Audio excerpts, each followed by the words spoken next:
Alexander turned. He realized that the voice was coming from behind him. He smiled in recognition as his wife looked at him and looked at the strange person who had called him. "Man, what's up? What's going on?" the strange man said. "I'm good. This is my wife. We are on our honeymoon," Alexander explained to the strange man. She also could not understand why he was explaining these things to him. "Wow, you have such a beautiful wife." The man stretched his hand. "I am Lincoln. I'm this one's best friend since he does not have the courtesy to introduce me," he said, smiling at her. She took his hand politely. "I'm Ophelia. It's nice to meet you. At least I know he has friends." "He does, although he doesn't like talking about us. But he does. We hope to see you sometime," he said, turning to his friend. "So you got married and did not introduce any of us. I have to tell the crew. They will be pissed." "I don't care. This one I wanted to be silent," Alexander said. "What did he mean by this one?" Thoughts started twirling in her head as she tried to figure out what this one meant. "I guess I will have to ask him straightforwardly.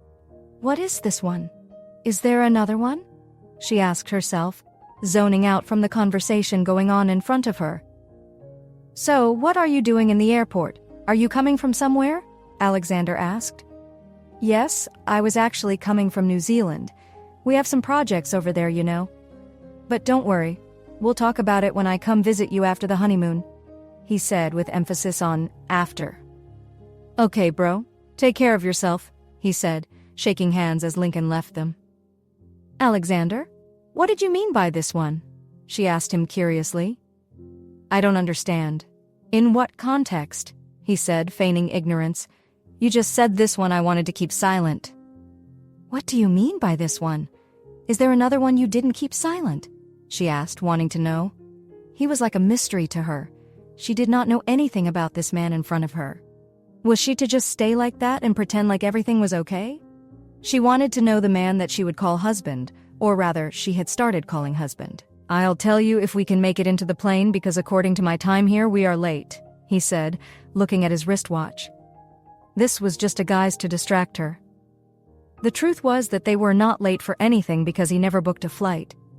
He wasn't too sure about which mode of transport they should take, whether it was flight or land or sea. All he wanted to do was to take her to a place where she would love. "Since we are so late, I would suggest we take another mode of transport," he said. "So you wasted my time taking me all the way to Gatwick Airport and then we are not going?" "What do you mean?" Ophelia asked. "We are going. We're just not going by air because we missed our flight," he said nonchalantly as he began to walk towards the entrance. "Alexander, why did you do all this?" "Do you want to know the truth?" he said, still walking as she shuttled behind him, his long strides terrorizing her short ones. Him taking a step was like her taking 3. "You know that you are too tall and you keep walking so fast." "Hold on," she said, trying to grab at his arm, and she succeeded. "What is it? Do you want me to kiss you in the airport? Is that why you were running after me?" he said, moving closer to her. Her awareness of them being in a public space made her blush. "I can see you've been blushing very often for me. Keep at it," he said, stroking her cheekbone as he turned around and began to walk again. "This man is so annoying," she said out loud, stomping her feet on the ground like a little child. When they got out of the airport, the car was outside waiting for them. When did he call the car? She asked herself. He opened the door like the real gentleman that he was, and she had no option but to get in. He smiled to himself. This woman was one hell of a woman, and I would enjoy a lifetime with her, he thought to himself as he slid in beside her. "So, are you going to answer me now? Or do I have to keep shouting like a mad person?" she said. "Ophelia, I think we'll have to change that. Sweetheart is still better," he said, ignoring her statement. She was fuming in anger. This man understood nothing. "In fact, I would never speak to him again," she said, crossing her arms on her chest. He kept glancing at her and smiling, giggling to himself, enjoying the experience. He wouldn't trade their time together for anything in the world. Not so long after they got to the harbor, and it was then that it dawned on her what mode of transport they would be taking to Rome. She peeped out of the window, looking at the ships lining the harbor. A particular ship stood out to her. The expensively large ship, appropriately called Queen Ophelia, sat proudly at the pier. Her appearance was breathtakingly beautiful. She was indeed a ship to behold. Alexander Prescott stood at the gangway. He held the hand of his wife. The rising of the sun made London look more beautiful that morning than it normally would. Alexander had spared no expense for this honeymoon, eager to give Ophelia an extraordinary experience. As they boarded the vessel, the crew greeted them with warm smiles and glasses of chilled champagne. "Oh my God, this is beautiful interior," Ophelia said. She looked in awe at the place as her husband looked at her with adoration. The suite they stayed in was the biggest and the best on the ship. It looked like a palace with windows showing off the river's view. There was a king-size bed at the center draped with Egyptian cotton, while a private balcony was provided, which suggested they could have an intimate moment on it, or just a lovely dinner. At that moment, the wheel in Alexander's brain kept turning. Fresh flowers perfumed the air and its colors added to the romantic aura of the place. "What was the name of this ship before?" Ophelia asked quizzically. "No, this was the name from the beginning," he responded as realization dawned on her gradually. "When I made this, I named it after you, so that one day you would see it," he said with a secret smile. He always left her speechless. He always had a way of saying things to her that made her heart skip a beat. She immediately left the cabin for the upper deck. She wanted to distract herself with touring the whole ship. Unknown to her, he had followed her. The ship began to gently depart, gliding past London's iconic landmarks, the Tower Bridge, Big Ben, the London Eye. They stood together, watching the city recede, feeling the promise of adventure on the breeze. All of a sudden, she became unsteady on her feet, and she almost fell backwards when Alexander saved her. He placed her back on her feet as he looked at her. "I love saving damsels in distress," he said as he walked off.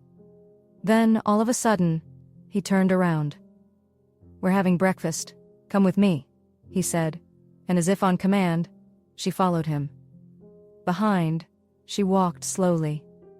He led her to the restaurant area, and there was a buffet laid out just for guests. People had already started digging into the food, and so she looked up at Alexander, who was beside her. "Are we going to go eat like everyone else? Or are we just going to stand here awkwardly?" "I don't want to share you with anybody, so I'm thinking it's best we eat in our room." "What do you say?" he said, looking at her. She looked at the vast assemblage and she nodded in agreement. "In the cabin will be better," she said, turning around and heading out. In no time, Alexander came into the room, and a waiter followed him with a trolley of food. He wheeled the trolley all the way to the dining table provided in the cabin. He laid all the food on the table. When he was done, he bowed his head as a way of goodbye and left without a word. Ophelia, who was taken by the servant, did not realize that Alexander had disrobed and was wearing a housecoat. When she turned her head, she realized he was and was gesturing for her to come eat. She kept looking at him, wondering at him and wondering who he really was, what he does. She couldn't understand why he would want to marry her. So many questions kept swirling in her mind. These questions had been there from day one. A few of them had been answered, but the majority not so much. As they sat down to eat, Alexander picked up a plate and served Ophelia, putting the plate in front of her. It was like an eye contest. Who can look at who the most? He kept his eyes on her as he served himself, only slightly looking at his plate, then back at her. He wondered if she would love him deeply, just the way he loved her. Although she was proving hard to get, he knew he had started to penetrate her walls. How long does he have before she raises up the walls back? "There's a very nice boutique on this ship. We could go there and buy some clothes. I want us to go out for dinner," he said to her. "Would you like to go with me?" "For which one, the dinner or the boutique?" she asked cautiously. She knew he always had this double meaning to things. "Both," he said, not breaking eye contact with her. Her eyes moved to his lips. She gulped as she looked at them. He smiled instantly, and that was when she realized she was staring, and he had noticed. She was so embarrassed. But she hid it well by stuffing her face with more food. He giggled at her. "When you are done eating, let me know so we can go shop," he said as he went to the bed to lay down. When she was done, they were on their way to get clothes. It took them just a short time, and they were able to get them. By evening, there was a formal dinner in the ship's opulent dining room. Each meal was a culinary masterpiece, crafted by renowned chefs who took pride in presenting dishes that were as visually stunning as they were delicious. Ophelia reveled in the experience, savoring each bite and toasting to their future with glasses of rare vintage wine. Alexander watched her as she ate. Once the pianist began to play some tunes, Alexander got up, straightening out his suit. He stretched out his hand to her. "May I have this dance?" he asked her with a smile. She looked around, trying to say no, but she realized a lot of people were looking at them, so she placed her hand in his and got up. He held her by the waist, gently swaying her as he swayed along to the music. "Your plan won't work. You just wanted to feel me up, that's all." "Ophelia, if I wanted to feel you up, I would do it straightforward. I don't have to beat around the bush, you know me." "Alex, what do you call this one then, with your hand around my waist?" "I call it dancing. Stop complaining and let's dance." As they danced, he twirled her round and round. Suddenly a gush of wind flung her.